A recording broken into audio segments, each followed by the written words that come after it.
Alrighty, folks. Last week, might have been the week before, we were having a conversation with Casey from Brick by Brick Wealth. If she was starting her portfolio over again, what should she or what would she do this time different? And one of the things that she highlighted is she would be buying in Class B and ignoring some of those early purchases in Class C. I was remiss in asking why. So now I'm going to ask her why. So, Casey, thank you for being here. If you had to do it again, why would you spend a little bit more and buy in Class B and avoid Class C?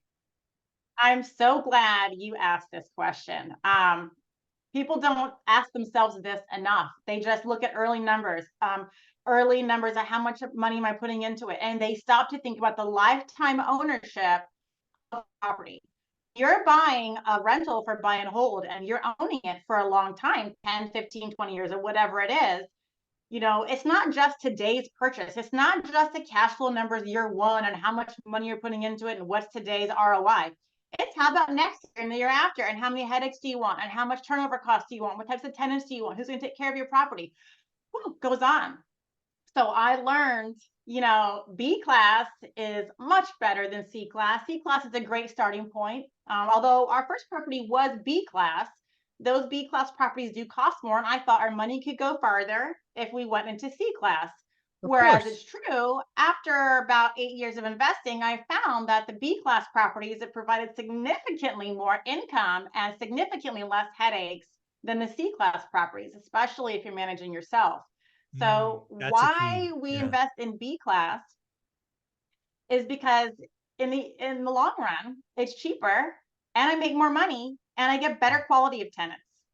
Yeah, kind of if we were to break this down, because I own both like you, um,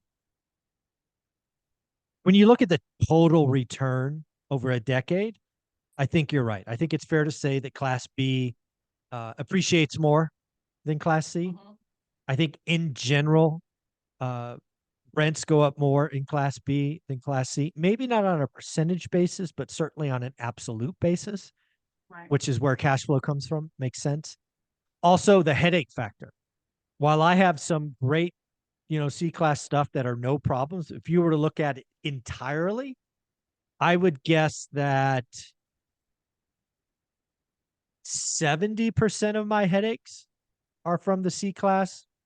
You still have headaches in B class. I had a property in a Class A area that had a bad tenant at one time that got in there somehow, some way that we missed in the qualification. So it Yeah. can happen. But when you look over a 20-year career, I think it's just fair to say headaches, turnover, damage. It is what it is. I mean, the numbers are what they are. Yeah. And I mean, we manage ourselves, so I have to deal with it. I have to do the showings, I get the repair calls. We're the ones that go over there and fix it up in between tenants. I just feel like the B class tenants overall, they have less problems coming up with rent every month. They're always Mhm. finding a way to make it work. They Right. have a little more respect, right? I feel, and they treat the property a little bit better. They're less inclined to break the rules, smoke in their property, get pets they're not supposed to. They will do repairs on their own without bothering you. They'll fix little things here and there. And when they move out, it's like they moved in. It's Yeah. beautiful. There's not much to do versus a C class property. I have to paint the cabinets again. I have to paint all over again. I have to fill all these holes and punched holes in the walls, and maybe resurface a bathtub. There's a lot more things I'll have to do in the C class that cost more money and turnovers than B class. Hmm. But here's something interesting that I just kind of started realizing. Because I have not been at this as long as you. What I've realized is that my C class tenants, and I kind of knew this part, they stay longer, right? They'll Yeah. stay in the property on average longer than my B class, because B class people, their intent's not to rent forever, like usually in the Right. C class. C class, they're Sure. renters for life. B class, they're saving up to buy and move out, right? Hmm. So I have more turnover in my B class because they stay less. They'll stay, 1 to 2 to 3 years, and then maybe a little more, but on average, it's definitely noticeably less than C class. And then they'll buy their own home and they'll move out. Right. But guess what? With C class, right? I don't really raise my rents. I will raise them every 4 years if they stay. because I want them to stay. I don't want a turnover. I don't want to fix up the C class in between tenants. So I'm fine not raising their rent every year. I'm not that landlord.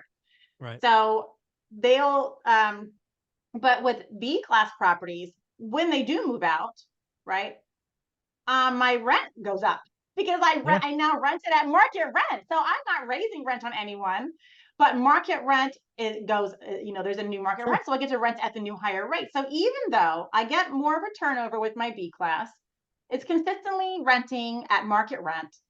And I have little to no repair costs during turnover, except for the maybe month of vacancy, Sure. because I do not pick the first tenants that Right. apply. I will let it sit for a couple of weeks and gather applications. I'm not in a rush.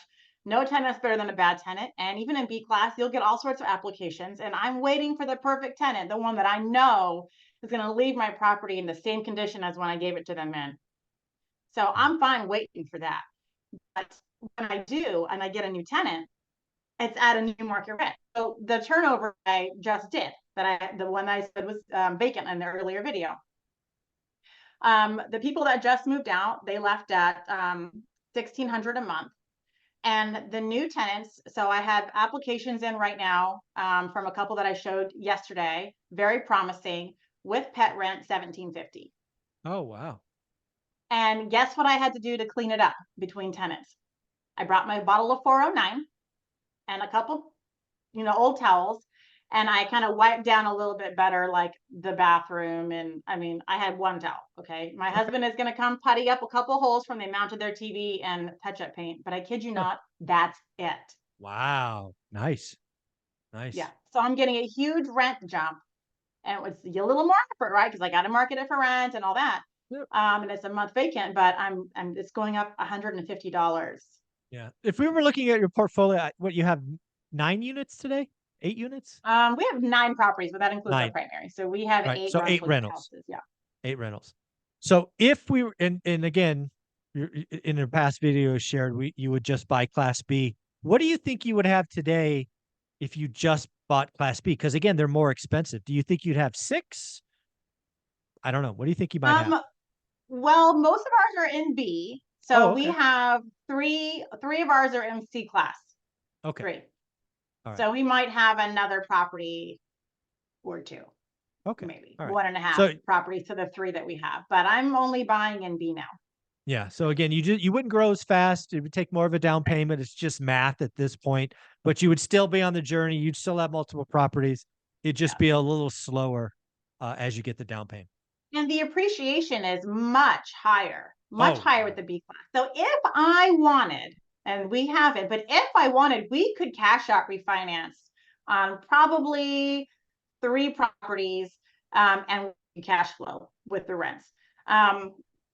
Because all the properties in the B class neighborhood, they're worth over $250,000 now. And so, I mean, what I teach and from my knowledge, you're not going to find anything that cash flows at 20-25% down if it's over $200,000 in a single family. Like, I just haven't found it anywhere. No one's ever said, look, Casey, this house is worth 240 and it cash flows. Show me. Like, I still haven't seen it. So properties need to be under 200 to cash flow, and the B classes are all over that. So I bought them below 200. We fix them up. We leave our money in the deal. We do, and we cash flow. But we have a lot of equity. The first property that we bought in 2016, we bought for $92,500. B class. We really want something super safe for our first property. Like, I wasn't about to go in C class for our first. I wanted to make sure. We did a 20-year loan on that. I didn't really know not to do that back then. I wouldn't do 20-year loans now. So our monthly payment is higher, but we only owe $40,000, and that property's probably worth $250 now. Nice. So that's just one house. Yeah. Yeah. Inflation is a feature, not a bug. A lot of people need to Yes, it's a understand that. plus for sure. There you go. Well, Casey, thank you for answering that question. I think a lot of people were wondering why, and now they know. Where can they find you? You guys can find me every day on Instagram at Brick by Brick Wealth. Please subscribe to my YouTube channel, Brick by Brick Wealth, coming soon to YouTube. There you go. Casey, you're amazing. Enjoy the snow. Go have a snow day. Well.